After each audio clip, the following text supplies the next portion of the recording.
היי, ברוכים הבאים, אני שרון קדם שני, ואנחנו בהשראה לניהול, הפודקאסט על ניהול בעולם החדש. אנחנו מדברים כאן על כל מה שקשור לניהול בעולם העכשווי, עם כל האתגרים והמאפיינים של העולם הזה, אי ודאות, קצב שינויים מהיר, דור עובדים חדש, גלובליזציה, עבודה היברידית וכו'. כל מה שמשפיע כיום באופן הדוק על הניהול היומיומי של כל מנהל ומנהלת. והיום הנושא שלנו הוא האגו. מהו האגו, כמה הוא נוכח ומשפיע על אופן וסגנון הניהול שלנו, מה היתרונות והחסרונות של לפעול מתוך אגו. נתמקד באגו כגורם שמשפיע בהרבה מצבים ניהוליים, ונלמד למה לפעמים נכון לנטרל אותו ואיך עושים את זה. נמצאת איתי היום לצורך הנושא הזה, שוב בפעם השנייה בפודקאסט, נועה אדלשטיין. היי נועה. התגעגעתי. גם אני. קודם כל, אתה האורחת הראשונה שבאה פעם שנייה. איזה כיף. כן, ממש, ממש. אז זה ממש כיף לחזור למישהו שאתה כבר ככה, אתה יודע, את מכיר וככה. תקשיבי, הנושא ממש בער בי, שאמרתי, אני חייבת להרים טלפון לשרון, להגיד לה, אנחנו חייבות את הדבר הזה בפודקאסט. מדהים, מדהים, ממש ככה, ואני כמובן ישר התגייסתי לעניין, כי זה נושא באמת סופר מעניין וסופר נוכח בארגונים, כמו שככה דיברנו. אז נועה, נזכיר לכם, היא מאמנת, מנחת סדנאות, מלווה מנהלים בתהליכי פיתוח אישי בארגונים וחברות כבר יותר מ-15 שנה, בעלת ניסיון רב מאוד בהנחיה, הדרכה, אימון, יוצרת דרך יוצאת דופן לניהול עצמי, מיקוד ואנרגיה לעשייה אפקטיבית, מעבירה המון סדנאות, נמצאת בהמון ארגונים, פוגשת המון מנהלים, נכון? כן. בעלת הסמכת אימון אישי מטעם גומה, בעלת הסמכה בתחום הנחיית קבוצות, ו-BA במנהל עסקים, כלכלה ותקשורת. אז יאללה, בואי נתחיל לצלול לנושא המרתק הזה. ואם אנחנו מדברות על אגו, אז יש לזה הרי כל כך הרבה פרשנויות, ויכול להיות שכל אחד ככה חושב בראש אחרת כשהוא חושב מה זה אגו. אז בואי אולי נתחיל רגע מהגדרה, כשאנחנו אומרות אגו בעצם, למה אנחנו מתכוונות, מה הכוונה? אז אגו, יש לו כמה הגדרות. ההגדרה לא מתחילה מהיום, יש לזה סוג של מה שנקרא הגדרה פרה-היסטורית, אם אנחנו נלך אפילו לתקופת פרויד, ששם ההגדרה של האגו בכלל לא הייתה מהמקום שאנחנו תופסים אותה היום. היא הייתה מהמקום המאוד מפוקס, מאוד חד, משהו שהוא משהו מאוד מאוד חיובי, ואנחנו אני אגיד בדורות שלנו, עשינו איזשהו שינוי של הדבר הזה, ופתאום התדמית שהאגו קיבל, הפכה להיות תדמית קצת פחות חיובית. יותר אגומניאק, יותר אגו מנופח, הוא יש לו אגו, הוא עובד מתוך האגו, זאת אומרת, התדמית נהייתה מאוד מאוד שלילית. כן. והשינוי הזה, זה משהו שאנחנו אפילו לא מודעים אליו, כי מבחינתנו, כשאומרים את המילה אגו, מדובר פה במשהו שלילי. משהו שלילי, משהו כוחני, ככה בדרך כלל אנחנו רואים את זה, שיותר מחובר לחלק היצרי שבנו. נכון, לצודק, לכוח, לסמכות, לנוכחות שלי, הכל, אתה רואה אפילו בתנועות ידיים ובמימיקה, זה דברים שמאוד באים לידי ביטוי. נכון. למרות שבמקור, באמת האגו הוא איפשהו אמור להיות הגורם המבסס, זאת אומרת, על פי התיאוריה של פרויד של מרכיבי הנפש, אז יש את האיד שהוא מחובר לחלק היצרי ומבטא את היצרים, יש את הסופר אגו שהוא החלק המוסרי שרואה את האחר, והאגו הוא אמור להיות החלק המבסס באמצע, שמבסס בין שניהם, אבל בתיאוריות יותר עכשוויות של פסיכולוגיה חיובית ומיינדפולנס, באמת זה מזוהה לפעמים התפיסה הסובייקטיבית. נכון. שלי ונקודת המבט הצרה. של איך אני מפרש את זה, נכון. בדיוק, שדואגת לאינטרס האישי בלבד. אז זה ההגדרה בעצם, ואנחנו רואים אותו מאוד נוכח בחיים בכלל, אבל גם בארגונים בסיטואציות שונות. אז איפה את רואה את זה? מאוד בולט ככה בארגונים, בסדנאות שאת מעבירה עם מנהלים. אז הרבה פעמים אנחנו פוגשים את זה כשיושבים כמה מנהלים בחדר. וכולם יושבים במודע ולא מודע עם האגו בתוך החדר, ואז מישהו זורק איזושהי הערה, ואז האגו מתחיל לפעול. רגע, מה הוא אמר את הדבר הזה? הוא חושב שזה היה חכם מה שהוא אמר עכשיו? למה הוא אמר את זה דווקא לי? מה הוא חושב לעצמו? זאת אומרת, מתחיל להתנהל איזשהו שיח בתוך הראש, שהוא לא בהכרח קשור למה שקורה בחדר. עכשיו, ארגונים מוצאים את עצמם בתוך מצבים, כמו ישיבות מנהלים, ישיבות דירקטוריון, ישיבות צוותים, אפילו מנהל, כשעובד שלו נותן איזושהי הערה בחדר, או אומר איזושהי משוב, או מעלה איזשהו רעיון, המנהל ישר הולך למקום שלו, מה? שהוא יגיד דבר כזה, איך הוא אומר, דבר כזה, זאת אומרת, המנהלים פוגשים את זה היום בכל מקום, גם בישיבות של מנהלים בין מנהלים, וגם ישיבות של מנהלים עם עובדים, האגו גם פוגש אותנו בבית, בזוגיות, בהורות, אבל בעיקר במקום עבודה שלנו. במקומות שאנחנו הפורטה וכאילו נדרש לכנס את המקום של האגו לתוכו, זה במיוחד כשאנחנו נמצאים בתוך העבודה. כי קצת בעצם בעולם הארגוני, כמו שהוא היום עדיין בנוי, למרות שאנחנו מדברים על עולם חדש, ואנחנו מדברים על זה שכל הגישה המנהיגותית היא צריכה להיות הרבה יותר, את יודעת, מנטורינג, והרבה יותר מעצימה, והרבה יותר משתפת, עדיין כל אחד צריך לשמור על המקום שלו, כאילו. כי under the surface, כאילו אף אחד לא מדבר על הדבר הזה, עדיין יש את המקום התדמיתי, שהוא מאוד מאוד מאוד רלוונטי. כן. יש היום את התדמית עובד, ומיתוג חברה, ואיך אתה מציג את עצמך בלינקדין, ואיך אתה, הנראות שלך, והחזות שלך, ואיך אתה מציג, זאת אומרת, האגו, שבא בהרבה מקומות, משפיע על הרמה התדמיתית שלי גם בחברה. איך תופסים אותי, איך רואים אותי, אם אני מנהל, אז אני צריך להיות סמכותי, נכון? זה חלק בעצם ממה שדורשים ממני. אני צריך להיות אסרטיבי, אני צריך להיות עקשן, אני כן צריך לעבוד עם האגו, זה גם חלק ממה שמצפים ממני. אני צריך להיות מצליח, או אני צריכה להיות מצליחה, ותמיד קדימה, ותמיד בעשייה, ואיפשהו בסוף התדמית הזאת, את אומרת, גם קצת ככה מאלצת אותנו לפעול מהמקום הזה של האגו. נכון. מה התופעות שאנחנו נראה שהן, כאילו אנחנו מדברות על זה בעצם, לא אמרנו, אבל הסאבטקסט שלנו הוא שזה דבר שלילי לפעול. אז עוד לפני שאנחנו ככה צוללות, מה התופעות הפחות חיוביות שאנחנו נראה בארגונים, בצוותים, שהאגו מאוד נוכח בהם? על מה זה משפיע? כשמנהל נותן לאגו להוביל אותו, או מה שנקרא להיות בפרונט, או להיות מה שנקרא החלק הגדול של החדר, אז הוא נמצא בחוסר הקשבה. לא לעובדים שלו, לא למנהלים האחרים. הוא מבחינתו בגישת, אני תמיד צודק, אני יודע כל מיני משפטים שאני שומעת, שמנהלים אומרים לי, כן, אבל אני יודע הכי טוב, אני נמצא בתפקיד הזה כל כך הרבה זמן, מי כבר יכול לדעת יותר טוב ממני? זאת אומרת, הרבה משפטים שמנהלים אותם, כמו, אני אף פעם לא טועה, למה אני צריך לשמוע את כל מה שיש להם להגיד, אני כבר יודע מה צריך לקרות פה, כן. וזה מייצר חסם לפתיחות ולהקשבה, שמונעת בסוף את ההצלחה, גם ההצלחה צוות, גם הצלחה של מנהלים, גם הצלחה בין עבודה בין מחלקות, שאתה נמצא באיזה מין אינטריגות כאלה של לא, אני יותר טוב, לא, אני יותר טוב. אתם כולכם חבר'ה עובדים לאותה מטרה, זה כנראה לא היה ברור שכולם רוצים פה את הצלחת הארגון, לכולנו יש פה מטרה משותפת. וכשאנחנו נותנים לאגו להוביל בתוך הדבר הזה, ומייצרים את ההתנגשות הזו, אנחנו לא מגיעים פה להצלחה.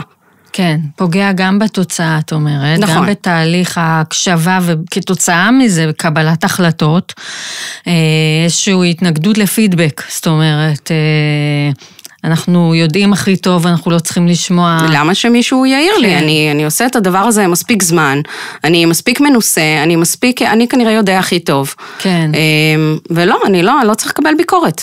וחוסר שיתוף פעולה גם כתוצאה מזה הרבה פעמים, כל נכון.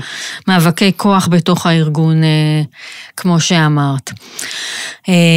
אנחנו נראה הרבה פעמים התנהגויות באמת, לפעמים אני רואה שהן מאוד, את יודעת, מיקרו-מנג'מנט במקרים האלה, של אני יודע או יודעת הכי טוב, וריבים על קרדיט, או השתלטות על שיח, זאת אומרת, זה באמת נוכח בהרבה מקומות, ויוצר סביבה שכנראה היא קצת רעילה, שפחות צומחים בה ופחות מתפתחים בה.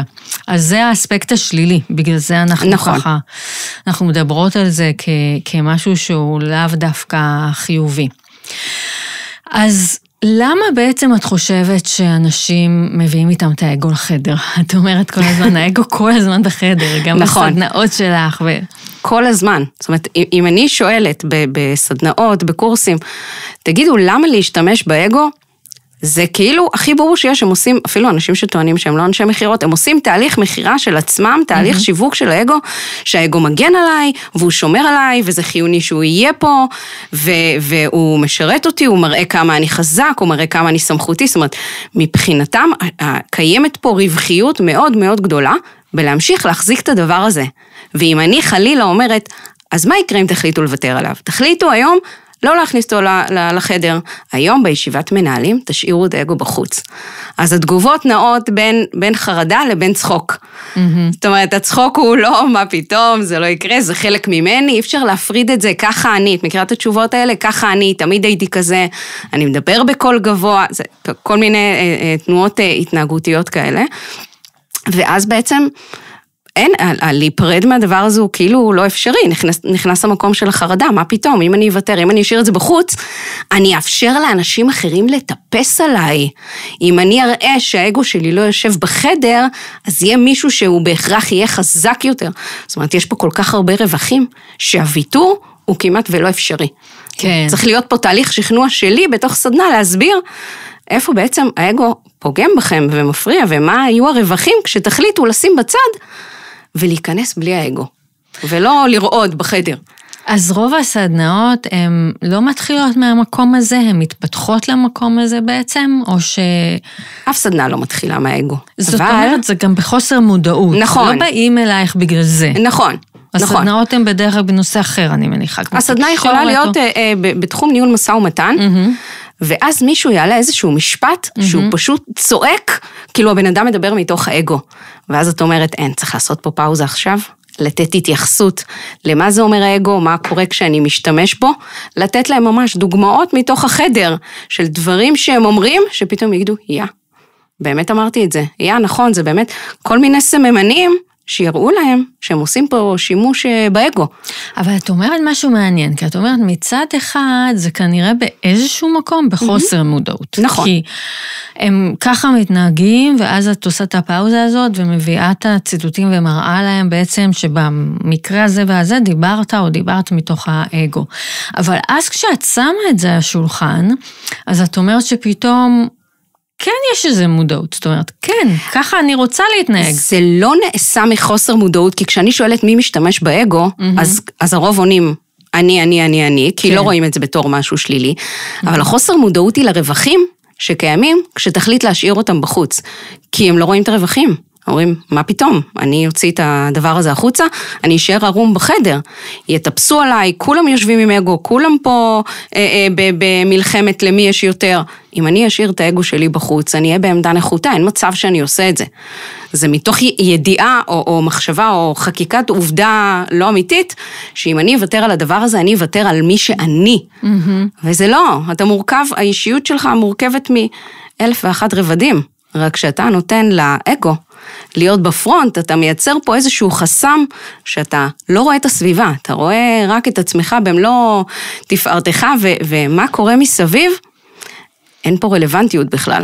אז באיזשהו מקום זה גם המקום הנוח להיות. בוודאי. כי בעצם כשדיברנו קודם על חוסר הקשבה, אני יודעת הכי טוב, אז אני פשוט, זה באמת הכי קל. זה יותר קל להגיד אני יודעת ולהתקדם קדימה עם ההחלטה, מאשר עכשיו להקשיב לכולם, ורגע להתמודד עם פידבק, ורגע בוודאי. להתמודד עם דעות אחרות. אז זה באיזשהו מקום גם הבחירה הקלה. ברור. ולכן גם דובקים בה. אבל את מביאה לשולחן רגע את מה אתם מפסידים כשאתם משתמשים באגו? מה כארגון, מה כקבוצה, מה כאדם אנחנו מפסידים? כן. הרבה פעמים מנהלים חושבים שאם כולם יושבים עם אגו בתוך החדר, אז הם גם צריכים לבוא עם אגו. כי אם אני לא אכנס עם האגו, אז ידרכו עליי הזה, אבל כשאתה דווקא עושה את הטוויסט, שאתה דווקא מביא את החשיבה אחרת, שאתה דווקא לא נוטל לקלאשינג הזה, להתנגשות הזאת בתוך החדר, לנהל את הסיטואציה, אלא אתה בוחר דווקא להביא את זה אחרת, זו דרגה אחת למעלה. זה לא לבחור להתנהל בתוך ההתנגשות, זה לנהל את מה שקורה בחדר ממקום אחר לגמרי. תני דוגמה רגע שימחיש לנו יותר ככה. כשמנהלים נמצאים, לדוגמה בישיבת מנהלים, בסדר? זה אחד המקומות הכי נפוצים להיות בהם, כשעושים ישיבה בין מחלקות ויושבים מנהלי מחלקות, וכל אחד תקוע במה שאני עושה זה יותר חשוב, לא יותר חשוב הפיתוח, לא יותר חשוב השיווק, מה פתאום, המחירות האלה שמביאים את הכסף, בלעדינו לא היה חברה, כל מיני משפטים שכל אחד ככה מביא מהחלק שלו, והם עסוקים כל אחד בלהגיד, אני יותר חשוב, וכשאני עסוק בלהגיד, אני יותר חשוב, אז אני עסוק בתוך האגו של עצמי, היכולת להתקדם בתוך ישיבה כזו, ולייצר מפה איזושהי הצלחה לטובת החברה, איזושהי התקדמות, איזשהו שיפור, איזושהי התייעלות, שזה מה שבסופו של דבר, הלמעלה של החברה מצפה ממך שזה מה שיקרה. רק שכל אחד כשהוא עסוק אני יותר טוב, לא, אני יותר טוב, לא, אני יותר חשוב, לא קיימת ההתקדמות. כשאחד המנהלים יבחר, אחד בתוך החדר, לנהל את השיח הזה אחרת, ולא אני חשוב, אלא לשמוע רגע כל אחד את הצדדים, מה הוא יכול להביא לתוך ההצלחה, ולראות איך עושים את החיבור של הדבר הזה, במקום להגיד לא, אני אשים את עצמי כי אני הכי חשוב, לקחת צעד אחורה, ולנהל את הדבר הזה, אתה תנהל את העניינים, לא האגו, לא אף אחד בחדר. אתה תקשיב להם, אתה תבין בדיוק כל אחד מה מניע אותו, כי אתה באמת תהיה במקום של ההקשבה, ואתה תוכל להביא את כולם לתוך התנהלות, שבאמת תביא אקשן אייטמס ותקדם את כולם בתוך החדר, כי אתה בוחר לנהל מפה, ולא לנהל מהמקום של האגו.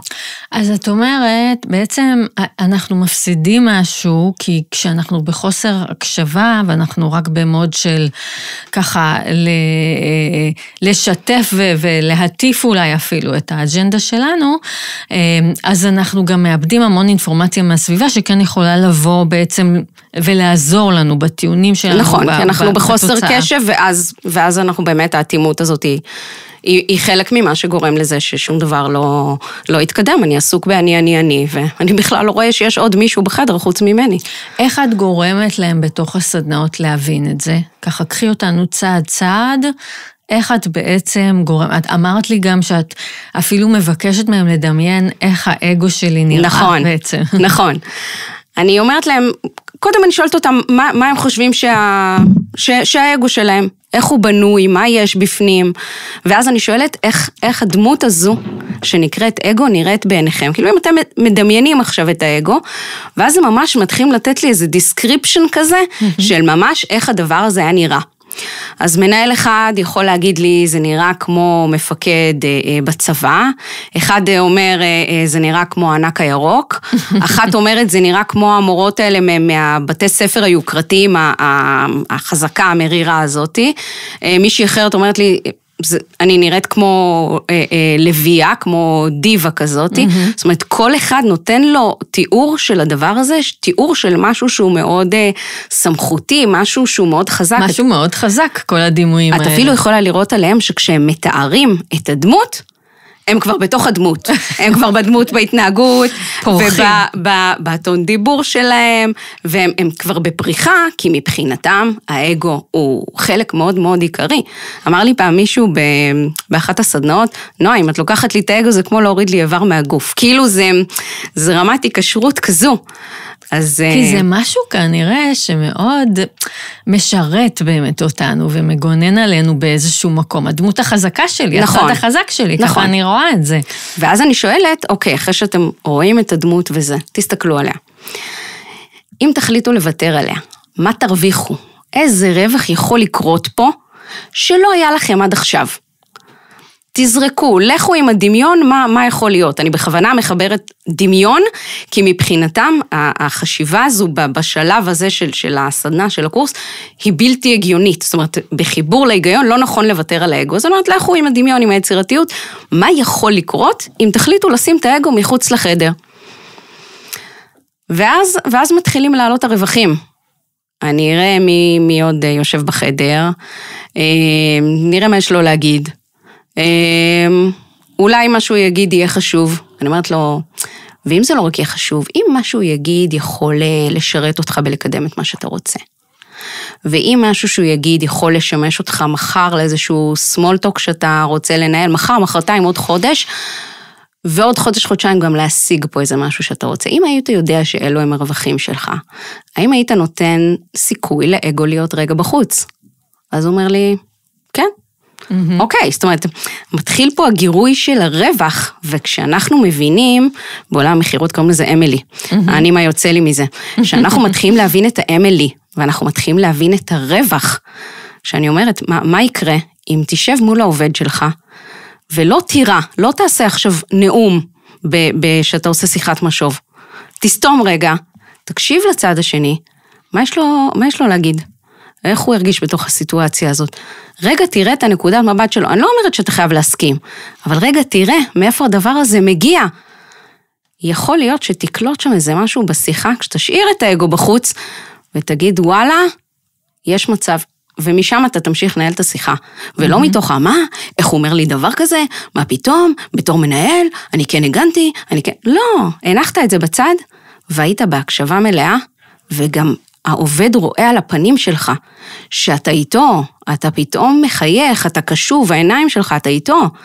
עובד מעוניין להיות בתוך חברה, שבה המנהל נמצא איתו, שבה המנהל באמת רוצה להיות מנהל, שהוא רוצה להיות מנהיג. כן. לא בן אדם שעובד מולו עם האגו שלו. זאת אומרת, האגו לא רק משרת אותי במקום הזה, האגו משרת אותי, מול העובדים שלי, מול הקולגות שלי, מול הספקים שלי, מול מי שמנהל אותי, הדרגים שלה למעלה. האגו בסופו של דבר מייצר רווח שלי מול כולם, כי אם אני אחליט להיות בהקשבה, לצורך העניין, אם לקחנו את העניין של ההקשבה, אם אני אחליט להיות בהקשבה לכל אחד מאלה, קצת רגע לשים את הקול הזה בצד ורגע להקשיב יותר, אני יכול לדלות פרטים שיוכלו לעזור לי או להשיג את המטרה הקרובה שלי, או את המטרה יותר רחוקה, או שאני אדלה פרטים שישרתו אותי בהמשך, ווואלה, אני יכול לייצר מהדבר הזה רווח. כשהם התחילו לראות את הרווחים, אז הם התחילו להגיד, אוקיי, יש מצב שאני אסכים להשאיר אותו בחוץ, הנה כבר התקדמנו צעד אחד. כן, זאת אומרת, פתאום הם מבינים שיכול להיות גם אחרת. השאלה שמעניינת אותי, אם זה נובע מזה שהם מרגישים איום, או שזה פשוט כבר ההרגל על אוטומט. אני חושבת שיכול להיות, את יודעת, ככה ממה שאני רואה מסביב, שזה מתחיל מזה שבאמת זה יוצא חוצה כשאנחנו מרגישים מאוימים. נכון. אז את יודעת, אז ה-fight, flight, נכון. freeze, אז יוצא מאיתנו משהו מאוד תוקפני חזרה יכול. אז הם נעלים בפייט. בדיוק, אז הם בפייט, אבל לאורך השנים זה הופך להרגל, ואתה נהיה מחוספס, ואתה נהיה קשה. אני אפילו יכולה לראות את זה על עצמי, ככה אם אני מסתכלת על המסע שלי, לא היום, כי היום אני כבר באמת במקום אחר, אבל אם אני מסתכלת על המסע שלי בעולם העבודה, אז בהתחלה זה היה הכרח, כולם היו מסביב, את יודעת, גברים חזקים, עם באמת נוכחות חזקה, והייתי חייבת להיכנס לאיזושהי דמות אחרת, כדי שישמעו אותי, ואני חושבת שלאורך השנים זה הפך להרגל, עד שיום אחד תפסתי את זה. אבל זה ממש כנראה תהליך כזה. נכון, זה גם תהליך שאתה עושה עם עצמך, וזה גם תהליך של מה משדרת התרבות הארגונית. כי אם התרבות הארגונית מאוד משדרת את המקום של רק ההיררכיה קובעת, ורק הדרגים הגבוהים קובעים, וההחלטות נמצאים שם, ושם נמצאים אנשים הכי חכמים, ואלה מקבלי ההחלטות, ולכל הלמטה אין בכלל, אין say, אז ככה זה גם נראה. עובד שלא יודעת מה, עתיד להיות בעתודה ניהולית, אתה רואה איזה פוטנציאל עבורו, ורואה שככה מתנהלת התרבות הארגונית מהמקום של 100% אגו, הסיכוי לשמר אותו הוא מאוד מאוד נמוך. זה באיזשהו מקום, זה לפעמים אין ברירה, זה ברומא התנהג כרומאי. נכון. זאת אומרת, אם אותו אחד או אחת תרצו לשרוד בארגון הזה, שכולם מסביב, כשאתה הצעיר בחבורה, זה שרק התקדם לדוגמה. עוד פעם אני יכולה להעיד על המקרה של עצמי, הייתי נורא צעירה כשהפכתי לדיירקטורית, ומן הסתם זה לא היה המקום לשנות את התרבות הארגונית, היא הייתה מה שהיא הייתה. והיא צריכה להתנהג כמוהם, ולהיות כמוהם. הייתי חייבת, או שיכרתי לבחור לא, אוקיי? אבל לבחור לא, זה בעצם היה אומר לא להיות שם. ומה גרם לך לעשות את הטוויסט הזה? כאילו, בעצם שגילית הרווח, נקרא לזה. את הטוויסט החוצה? כן. החוצה, א', זה לקח המון שנים, המון שנים, יותר מדי, בדיעבד. כל עוד הייתי בארגון, שיחקתי בכללי המשחק. עד שזה באיזשהו מקום, באמת כמו שאת אומרת, נהפך להיות מי שאני. היום אני חושבת שארגונים מבינים יותר ויותר, שכשאתה הופך את התרבות הארגונית שלך, אני לא אגיד לנטולת אגו, כי זה לא 100%, אבל כשאנחנו לא מתנהלים מהמקום של האגו, אלא מהמקום של ההקשבה, ומהמקום של השיתופיות, ומהמקום של ה-togetherness, וההצלחה המשותפת של הדבר הזה, את יכולה לראות את זה בארגונים כמו גוגל, כמו Airbnb, אי אפשר להתווכח עם תוצאות והישגים, את רואה את זה במספרים שלהם, כשהם אימצו את התרבות הארגונית הזו, אתה רואה את התוצאות, והן נוסקות לשמיים, אז אם כבר ללמוד מארגונים שכבר עשו את השינוי הארגוני הזה, ואמרו, אוקיי, אנחנו לא נרים ונעצים רק מנהלים שפועלים מאגו, אלא מנהלים שמייצרים פה איזושהי שיתופיות, גם בין הצוות, גם בין המחלקות, ובאמת רוצים בהצלחת החברה, ולא בהצלחת אני עצמי, רק אני. זה מאוד מאוד השתנה, לכן כשאנחנו אומרים, ואמרתי קודם, כשאנחנו מדברים במונחים של עולם חדש, ניהול בעולם החדש, אז ניהול בעולם החדש זה בדיוק ההפך ממה שתיארנו על האגו. ניהול בעולם החדש זה מנהיגות שהיא משרתת.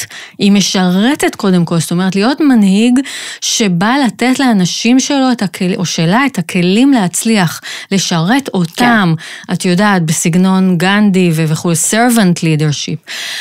מנהיגות משתפת, אנחנו במקום אחר לגמרי.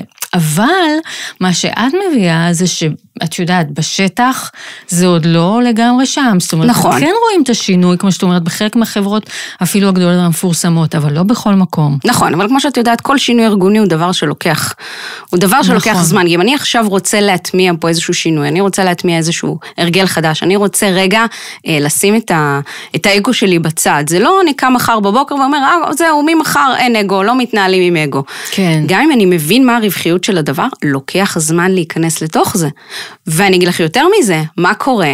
כשאני אומר סבבה, אני החלטתי היום לעשות ניסוי, להשאיר את האגו בחוץ. יושבים ישיבת מנהלים, וכולם נכנסים עם האגו. מה קורה? האגו שלי מבחוץ עושה, דופק על הדלת. טוק טוק. אתה יכול לתת לי להיכנס? אני מרגיע, אני משאיר את האגו בחוץ, הבטחתי לעצמי, אני אנסה לנהל פה קשיבות, וביחד, ו-togetherness, וכל מה שדיברנו, והאגו בחדר הולך וגואה כמו המים, ואז האגו שלי הוא כבר לא טוק טוק טוק, הוא כבר, יאללה, תן לי להיכנס בהם, אנחנו נראה להם מה זה, מה הוא חושב את עצמו, מה הוא אומר את המשפטים האלה, זאת אומרת כזה, ואז האימון הוא מתחיל להיות יותר קשה.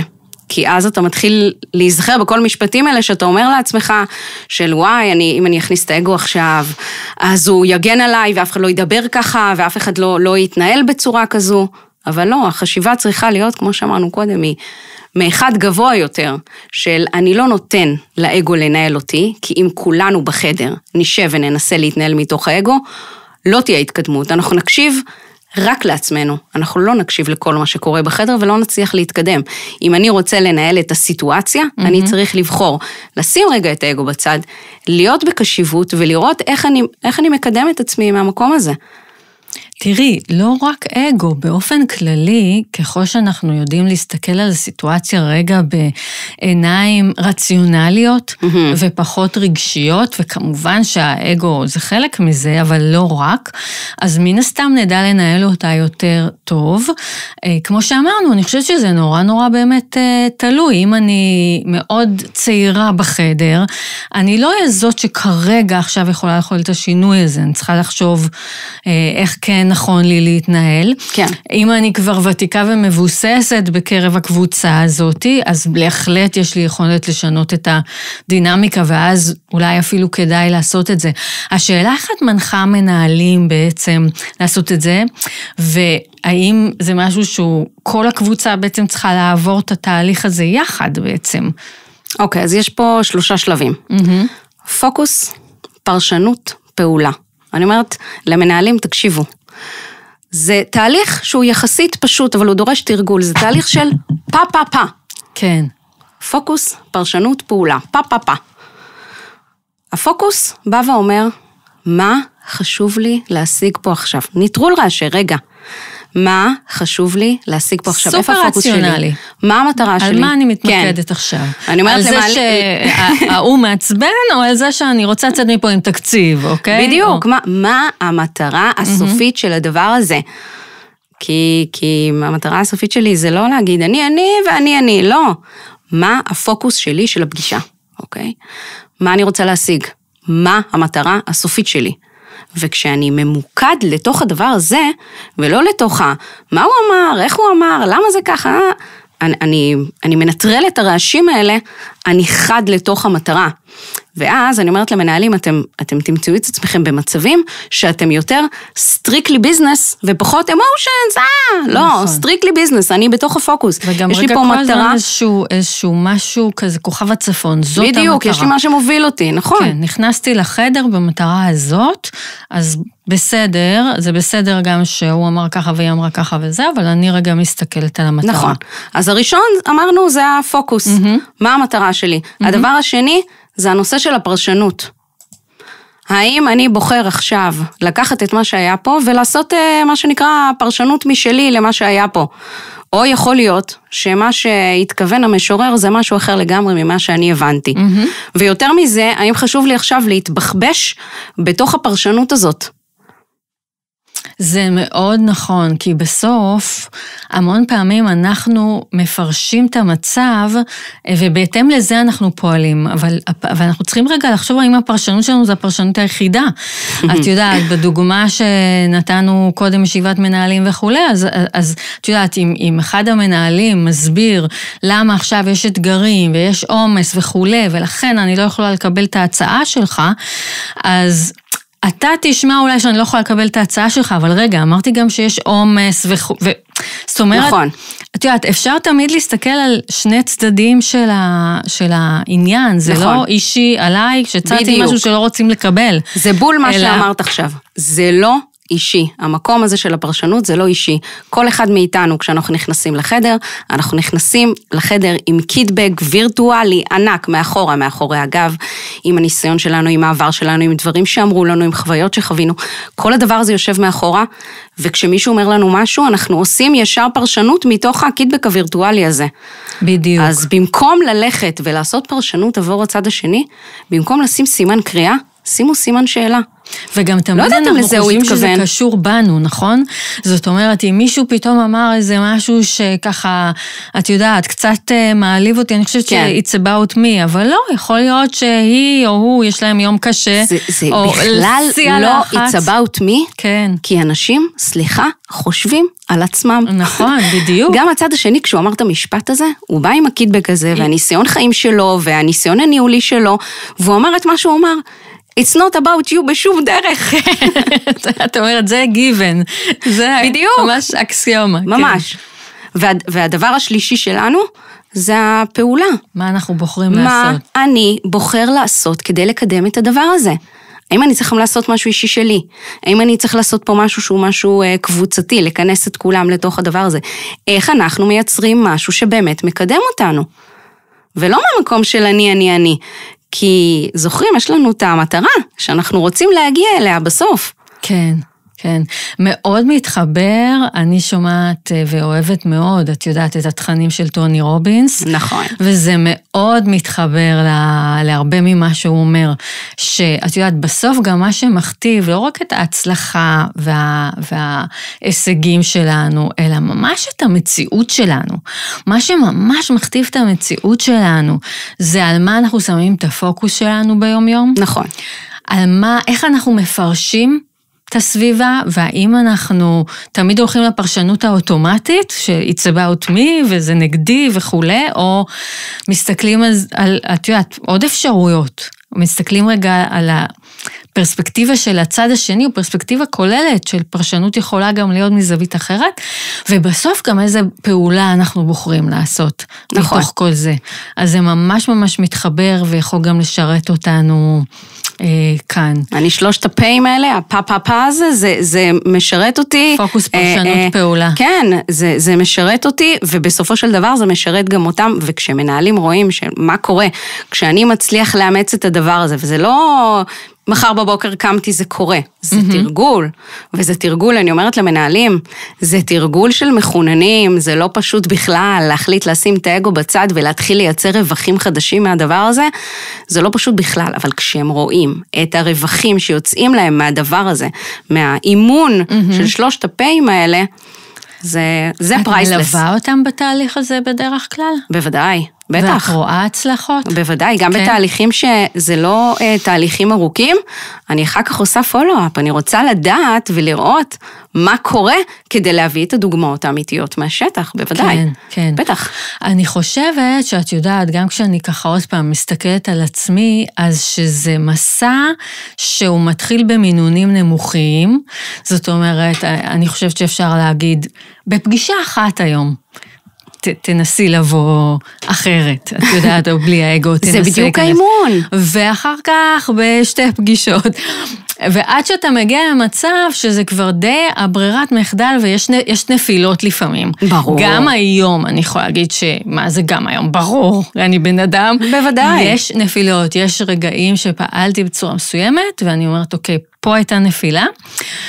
פעלתי יותר מדי מאגו, ופחות מדי מבאמת... אבל זה קורה לכולנו, זה הכי נורמלי שיש. לכולנו יש כפתורים אדומים. בדיוק. שברגע שמישהו עושה לחיצה על הכפתור, אין מה לעשות. האגו נכנס לחדר, מה קרה פה עכשיו, מי ידבר אליי ככה, אני אראה לו מה זה, ומשתלט עלינו, כן. אז עוד יש נפילות, אבל א', זה כבר לא הרוב, אלא זה מדי פעם נפילה, וב' גם למדתי לסלוח לעצמי על זה. כי את יודעת, בסוף אנחנו בני אדם, צריך להסתכל קדימה.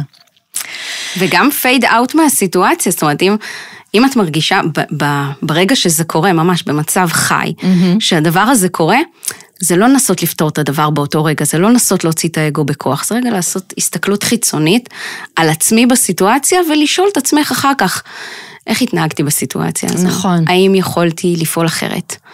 איך זה היה מתנהג? או מה היו התוצאות? אם הייתי בוחרת לענות אחרת, או להתנהג אחרת. אם הייתי בוחרת לא להשתמש באגו.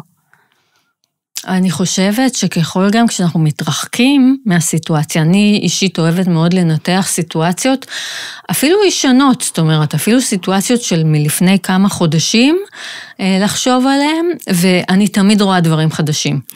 כי הפרספקטיבה של הזמן נכון. באמת מנטרלת את הרגשות, נכון. ואת האגו, ואז אנחנו... את רואה את זה בצורה יותר בהירה. כן, לגמרי, נכון. והמון פעמים יש לי תובנות דווקא יותר משמעותיות, מהסתכלות אחורה, ולא על מה שהיה אתמול, אלא הסתכלות ולמידה את יודעת, מסיטואציות יותר אחורה. דיברנו על טוני רובינס, אז יש את הסיפור המפורסם, אני לא יודעת אם את מכירה, שאני פשוט, את יודעת, אחד הסיפורים שהוא מספר ארמון, כי הוא ממש אחד הדברים המשמעותיים שעיצבו את האישיות שלו, ועיצבו ככה את הדרך שלו, וזה שהם היו משפחה, קשת יום בעצם, לא היה להם...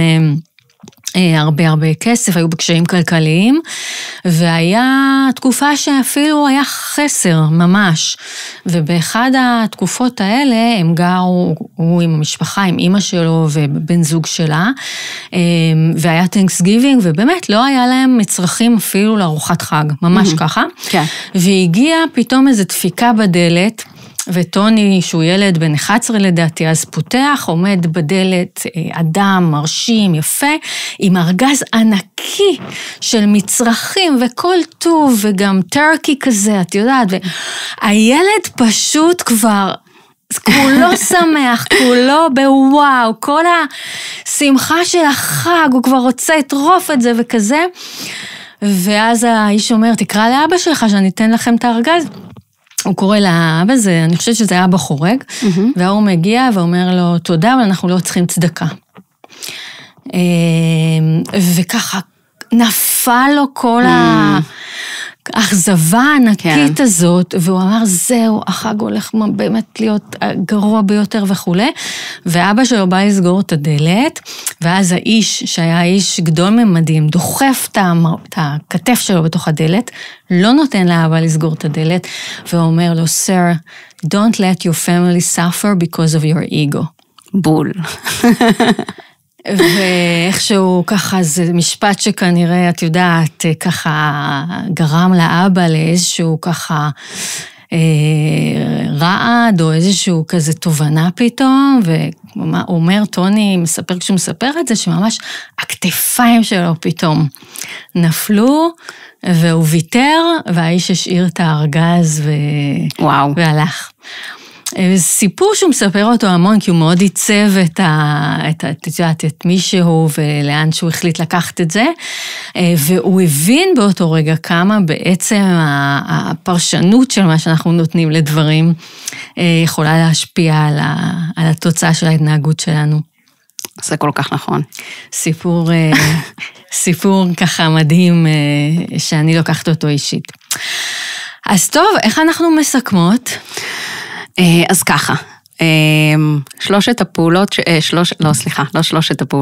שלושת הדברים שדיברנו עליהם שאפשר לעשות כדי, מה שנקרא, להגביר את הרווחיות של הדבר הזה, אמרנו זה פוקוס, פרשנות, פעולה, להתחיל לתרגל את כל אחד מהסעיפים האלה, ממש אחד, מה הפוקוס שלי, האם בחרתי לפרש את הסיטואציה, והאם באמת חשוב לי להיכנס לתוך הפרשנות, יכול להיות שהיה פה משהו אחר, איך את אמרת, it's not about you, כן. כזה, זה לא אישי, ואלו פעולות אני רוצה לבצע ולתרגל את הדבר הזה, זה כמו מיומנות בחדר כושר, שאנחנו רוצים להתחתב, זה לא קורה ביום-יומיים, וכמו שאמרת בעצמך, אם יש נפילות, זה בסדר, אנחנו אנושיים, לתרגל, בסוף הדבר הזה מצליח, וכשרואים את הרווחים האלה, זה נפלא.